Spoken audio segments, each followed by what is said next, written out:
السلام عليكم واهلا وسهلا بكم في فيديو جديد. ان شاء الله تكونوا بخير وعلى خير وفي احسن الاحوال ان شاء الله. واعتذر بزاف على الغياب لظروف طارئه وصافي. المهم غادي نحضروا اليوم واحد الكيكه من احسن الوصفات الاسبانيه او الكيكات الاسبانيه اللي معروفين بها. كيكه التفاح اللي كتجي رائعه شكلا ومذاقا، كتجي يعني كراميليزي من الفوق، كتجي زوينه بزاف بزاف. ان شاء الله تعجبكم وان شاء الله تجربوا الوصفه. ايوا وكتبوا لي في التعليق اي حاجه على الراس والعين. المهم كنشكر بزاف قبل ما نبداو المقادير والطريقه وداكشي. كنشكر لي زابوني جداد اللي دخلوا عندي والقدام اللي معايا دائما، مرحبا والف مرحبا.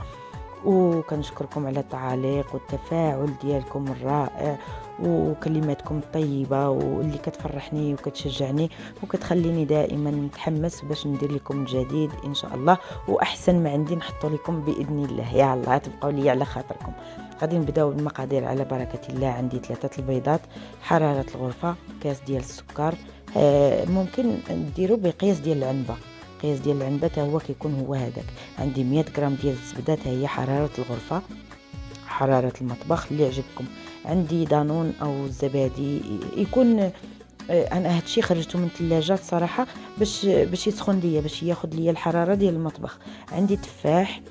دانون بالنسبه لدانون ديروا الطبيعي اللي كيكون فيه السكر، ما فيه حتى شي نكهه. الا بغيتوا ديروا البنان، كنديرها ديال البنان، النكهه ديال البنان، وكنديرها بالنكهه ديال الحامض حتى هي كتجي زوينه. حيت هاد الكيكه ما كنديرش فيها سميتو، ما كنديرش فيها الفاني، كنخلي فيها غير النسمه ديال يعني او المذاق ديال التفاح مع الزبده، كيجي خطير. ودانون كيجي خطير، كيجي زوين بزاف. كيف ما شفتوا درت قبيصه ديال الملح، طربت غير بالطراب اليدوي بحال هكا، ماشي شي باتور ولا شي حاجه. وزدت عليهم هذاك الكاس ديال السكر تدريجيا، ودرت هذيك الزبده وكنطرب بحال هكا. كنبقى كنطربها غير بايدي، كنعطيها بحال الخدمه مزيان حتى كتخلط ليا. عاد غادي نزيد هذاك دانون. ممكن اللي ما عرفش القياس ديال السكر، ممكن هذاك كاس ديال دانون تعمروه بالسكر. فهمتوا كيفاش؟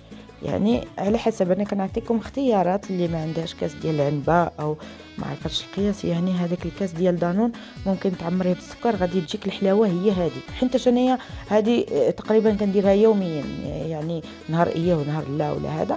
يعني كندير هاد الكيكه، يعني درت جميع المقاييس وكيصدقوا ليا. قشرت 2 ديال التفاحات بحال هكا. ممكن تكتفيو تاني غير بوحده على حسب الامكانيات، على حسب اللي متوفر عندك. ماشي غادي تمشي تاخدي كيلو ديال التفاح باش تصايبي لينا كيكه، لا، غير اللي متوفر عندك. بحال دابا انا كناخذ التفاح ما كياكلوش ليا، كنستغلو بحال هكا في هذه الكيكه، كيجي زوين. كنحكو، ما كنحكوش قبل وعاد نضيفوا للخليط حيت كيكحال. انا كنحكو نيشان بحال هكا في الحكاكه الغليظه، هذيك الحكاكه اللي عينيها كبارين بحال هكا، هي اللي كنحك فيها التفاح. كنحكو نيشان في البول اللي كنخلط فيه العجينه.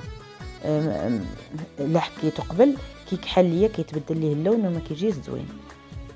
المهم كيف ما شفتوا راني حكيتهم. غادي نخلط بحال هكا، كيولي واحد الطريفات ما بين الزبده وهذوك الطريفات ديال التفاح، كتجي مرمله بحال مرمله زوينه بزاف.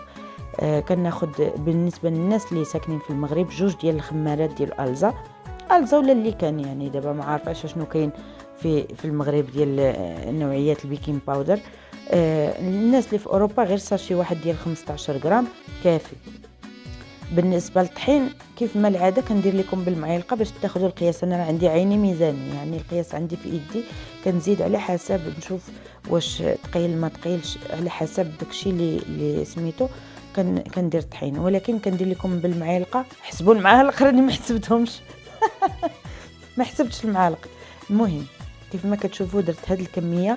بغيتيها تكون ثقيله شويه، هي من الاحسن تكون ثقيله شويه، ما تكونش خفيفه باش ما طلعش لكم في الفران وتعاود تهبط. حيت الا درتوها خفيفه كتطلع وملي كتبرد كتعاود تهبط تاني. فمن الاحسن ديريها تقلي واحد شويه باش التفاح ما يهبطش لك لتحت، يبقى لك على السطح. وملي تخرجيها من الفران ما تهبطش لك. نهضروا في جميع النقط، نكونوا واضحين. كنبغي انا ديما وصفاتي يكونوا ناجحين، وكيف ما العاده شحال ديال التصاور وشحال ديال شحال ديال التصاور وشحال ديال يعني الناس جربوا الوصفات ديالي. كنفرح بزاف بزاف ملي يقولوا لي في الواتساب الله يعطيك الصحه جربنا هذه جات زوينه وهذا يعني المذاق ديالها زوين. كنفرح بزاف.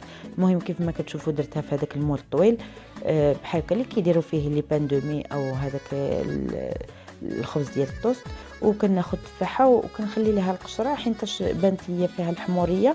غادي يبقى يعني اللون ديالها كيبقى زوين، كيبقى عاطي العين.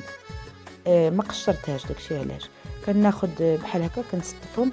كيبقى الزواق على حسب على حسب الذوق ديال كل وحده. كل وحده دير التزيين اللي عجبها. ممكن ديرها على شكل سبوله، كنديرها بزاف ديال المرات. ممكن تغطي لها وجهها كامل بحال هكا. ملي كتسالي كديري واحد الرشه ديال السكر باش كيولي هذاك التفاح كيولي معسل.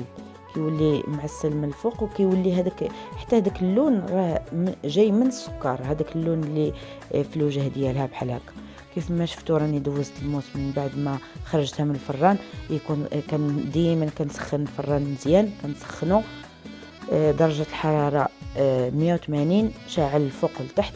كتاخدي كونفيتير اللي كان درت ديال الليمون، عندي ديال الليمون زوين عجبني، غير باش تاخد هذاك البريون، داك البريون او هذيك اللمعان ديال الكيكه بحال هكا. كدوزي عليها من الفوق. عندك ديال المشماش ديريه، عندك الناباج ديريه، عندك الجلوكوز حتى هو ديريه، العسل حتى هو ممكن تهني به اللي متوفر عندك في الدار.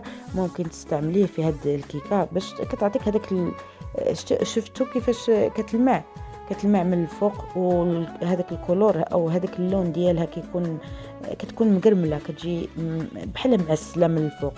والداخل المذاق ديالها خطير بزاف. هاد الكيكه صاحب راجلي ما عرفتش شنو عطاه في هذاك الصينيه ماشي ديالي. هذاك التبصيل ماشي ديالي. ايوا قلت لي حنايا مغاربه، حنايا ضروري خص التبصيل يرجع عامر. ايوا ودرت هاد الكيكه. ما قال لك ما بقاتش. النهار الاخر كيصيفط في لي ميساج ويعيط في التليفون وكيقول الله يعطيها الصحه. زعما هاد الكيكه يعني المذاق ديالها خطير بزاف. ان شاء الله تجربوها وتعجبكم. شكرا لكم وشكرا للتتبع ديالكم، وباي باي حتى الفيديو الجاي ان شاء الله. عليكم.